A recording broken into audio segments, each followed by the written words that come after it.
Lloyd thought he was just your average white mage until he got booted from his hero's party like last week's leftovers. Lost, confused, and probably questioning his life choices, he stumbles into an S-rank adventurer crew that actually wants a support mage. Lucky break? More like destiny. Turns out, Lloyd's magic isn't just decent, it's insanely overpowered. While his old party starts spiraling into chaos without him, Lloyd's name starts lighting up the guild boards. What follows is his glow-up from expendable healer to legendary adventurer, all while blissfully unaware of how ridiculously broken his support skills really are. Imagine getting roasted literally by your adoptive mom every time you try magic. Welcome to Lloyd's life. His hometown got wrecked by the Demon King. And just when things couldn't get any worse, in swoops Merlin S-rank wizard, wine enthusiast, and professional sarcasm dispenser. She takes Lloyd under her wing. Not out of pure kindness, mind you, but because she lost someone important in that same battle and figured, why not raise a traumatized magical orphan to cope? The moment they get home, she sets the tone by conjuring a giant fireball and going, if you can't make fire by sundown,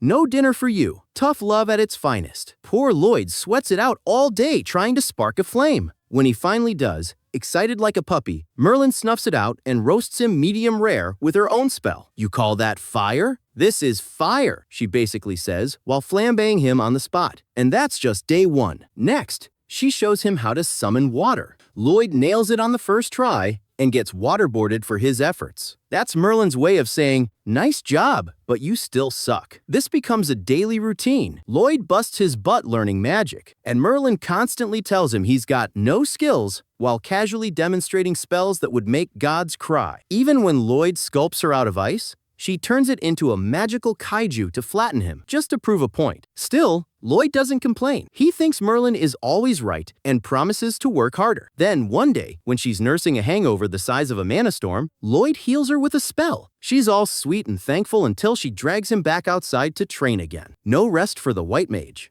But here's where it gets spicy. One night, Merlin drops a magic book, and when Lloyd touches it, bam!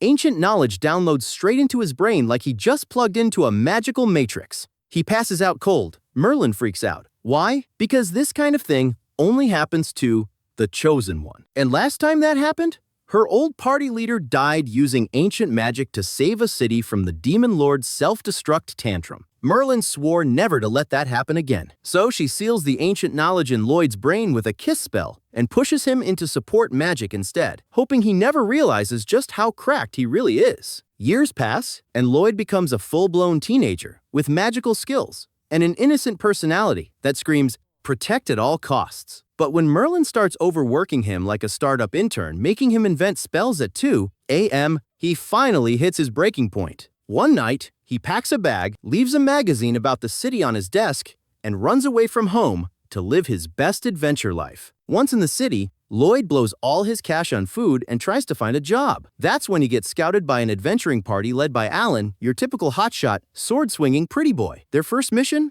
Fighting a cyclops. Alan's struggling, the healer's panicking, and Lloyd hidden in the back buffs the whole team without them even noticing. The archer nails a perfect shot, the tank shrugs off a punch, and the mage gets the final blow set up. Alan takes all the credit, becomes an overnight hero, and Lloyd gets paid literal pocket change. Why? Because he's just a white mage. Lloyd's too sweet to argue. Meanwhile, Alan's out here saying things like he's only in the party because guild rules require a white mage, and doesn't even consider Lloyd part of the team. The only one remotely suspicious of Lloyd's true power is Rena, the tank girl with actual brain cells. And Merlin? She's keeping tabs from afar through a spy, hoping Lloyd doesn't discover he's secretly built different. Things escalate when the group's asked to take care of rampaging golems. Lloyd finds the real enemy, a summoner hiding behind a waterfall, and directs the team like a magical quarterback. Everything goes smoothly thanks to him, but Alan gets salty when Lloyd gives an order. Lloyd even saves Alan's life when the golem goes berserk. And how does Alan repay him?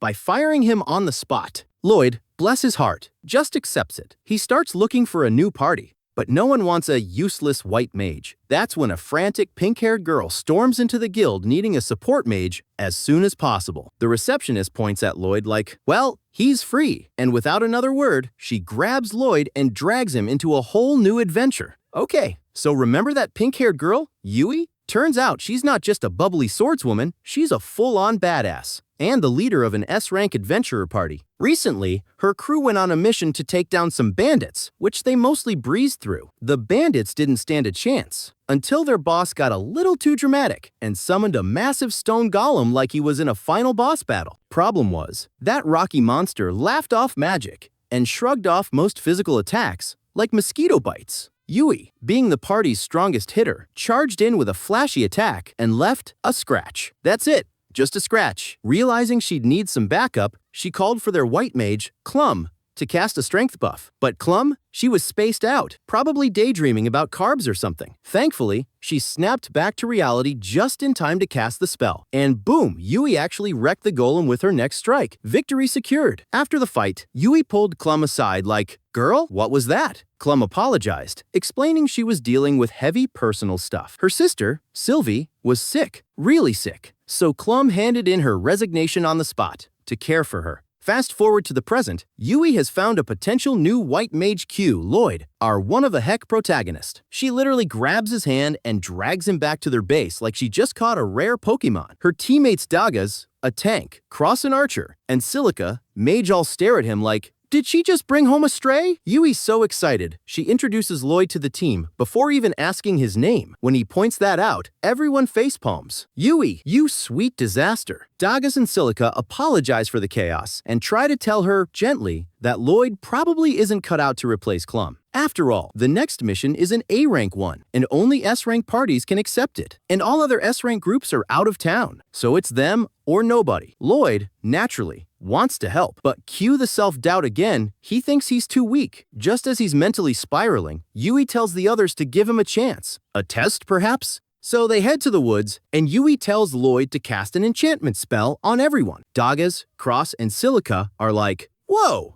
that's pretty advanced. But Lloyd's just confused because that's beginner-level magic to him. He's like, this is it? This is the test? Still, he agrees, and instantly whips out his staff from a dimensional storage spell like it's no big deal. Everyone else loses their collective minds. Then he casts 5 different enchantments on the group in one go. No chant, no delay, no sweat. Everyone starts feeling stronger and lighter. Yui swings her sword at a tree and cleaves it like butter. Lloyd's like, so, did I pass? But instead of praise, he's met with stunned silence, and because Lloyd has the emotional confidence of a potato, he assumes he failed and starts to leave. Yui stops him, finally remembering to ask about his resume. Lloyd says, oh so casually, that he was kicked out of the hero's party for being too weak. Everyone's jaw collectively drops. They can't believe it. Cross even wonders what kind of god-tier standards the hero must have had to call this guy weak. Lloyd, of course, still insists he's not strong, but when he hears about Clum's sister being ill, he gets serious. Yui explains that Sylvie is turning into Magistone, a very bad, very magic-y condition. Lloyd suddenly remembers his master Merlin teaching him about this stuff and asks to visit Clum's home. At Clum's place, things get dark, literally. Sylvie is radiating some nasty mana. Her limbs have already turned to stone, and Clum says it's getting worse.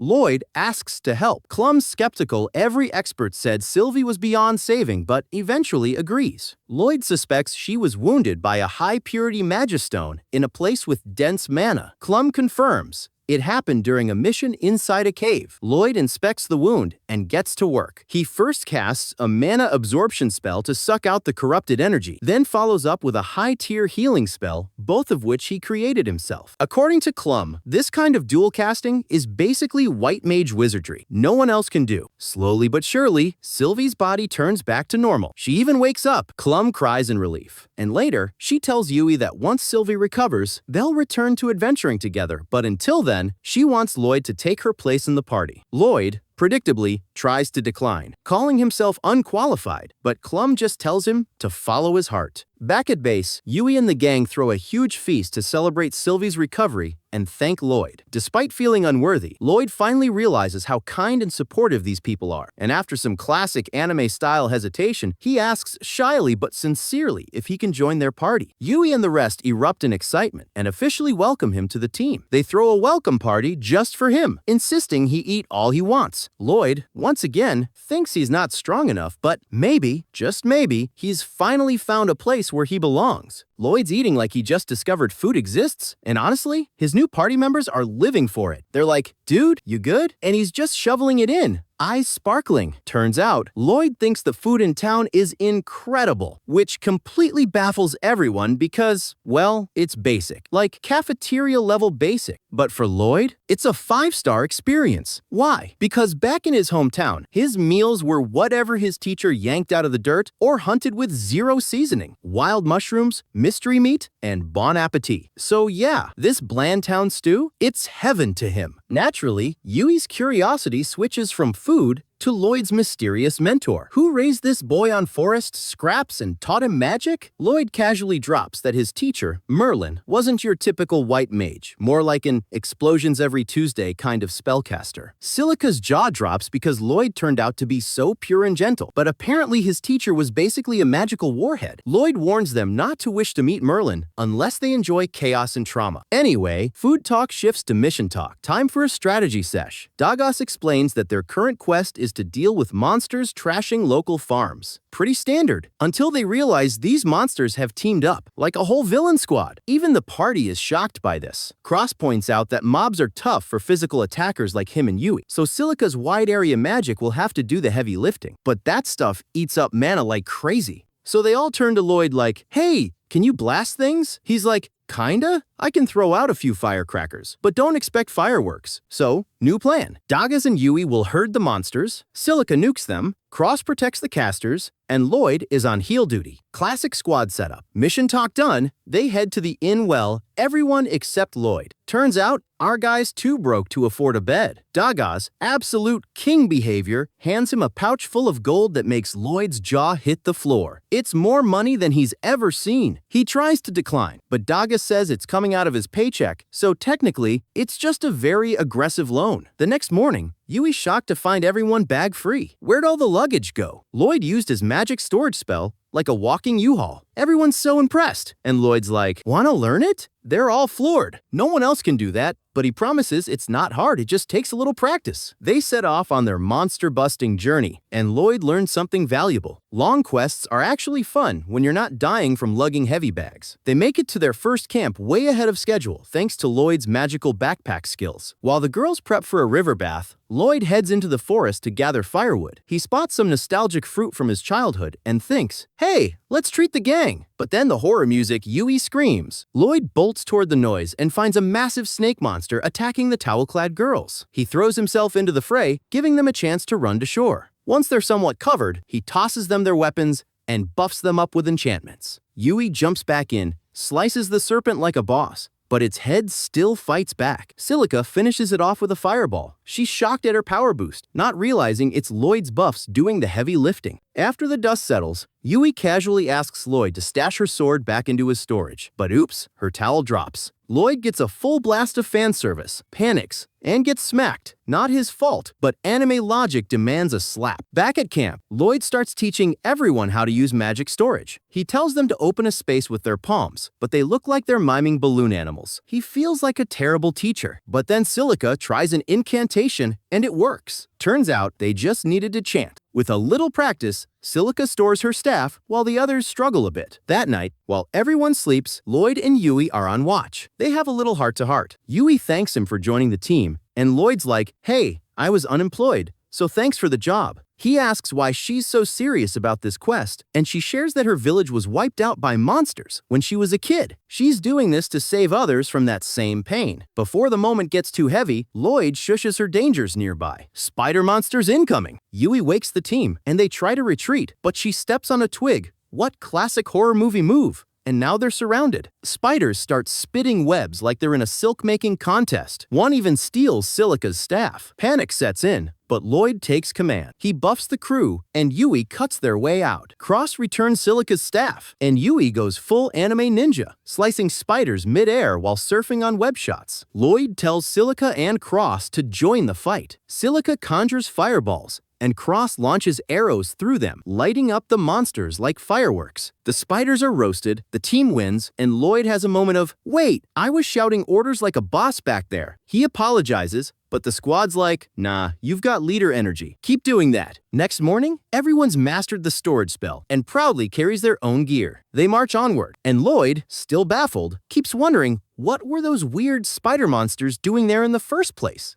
Lloyd is pulling all-nighters like he's trying to win an award for Most Overworked Adventurer of the Year. While everyone else is snuggled up in their tents counting sheep, he's out there scanning the woods, still haunted by spider monster nightmares. One night, Yui and Silica catch him standing guard again and basically go full mom mode on him. They're like, "Bro, sleep, please." But Lloyd, being his usual, "I must protect everyone because I'm secretly insecure" self, insists he's fine. Yui wants to argue, but Silica steps in like the voice of reason, asking him to at least holler if things get tough. Meanwhile, Dagas and Cross are side-eyeing all of this from their tent, clearly concerned their party's human radar won't last much longer at this rate. Next day, they're back on the road when Lloyd whips out some sneaky search magic. He's using it to detect nearby threats, and when Yui catches him in the act, she's all, "Wait, you can do that?" He explains the spell has a limited range, but Yui's gears are turning because she just realized this guy's been carrying the whole surveillance system on his back. She offers to help, but Lloyd does his usual humble brush-off. That night, same drill. He's on guard again, and Yui starts feeling like maybe he doesn't trust them at all. Silica offers some insight. Maybe Lloyd's past is the reason he doesn't lean on others. She even suggests he doesn't realize how amazing he actually is